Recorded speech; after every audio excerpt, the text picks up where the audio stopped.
Want to learn how to do a command like exclamation hug and have it read a random line and hug someone in chat? Like this?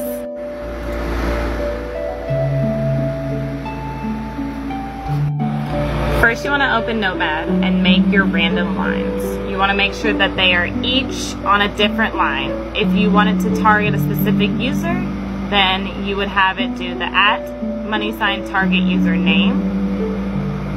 Once you've got all of those lines in, we'll go into Mixitup Bot. In Mixitup Bot, you want to go to the command section from the drop-down hamburger menu. You want to go to New Command. You can name it whatever you want. So if it's hug, name it hug.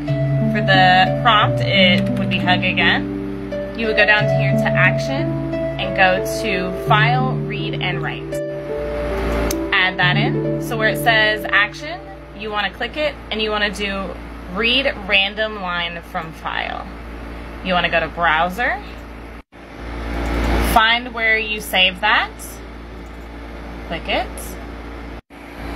After you put in your file, you want to, in special identifiers, type response.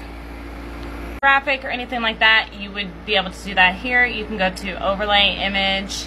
Mine has the little hug picture. Whatever you want, you just save it, and then you would add the image and video. Go to image, find where your image is, size it up, have it where you want on the screen, how long you want it to be on the screen. Alright, after you've got your file, read, and write and your overlay image, you want to add chat message. In the chat message, you want to post @username, and then a just regular message that will post whatever you want it to say, @your target user, and then !response, so it pulls from that random response file. And that is it. That's all you have to do. Super easy, cute thing to do on your stream, and it gets chat involved, and they can hug and love each other, and it's super adorable. If you have any questions, leave them in the comments. Thank you.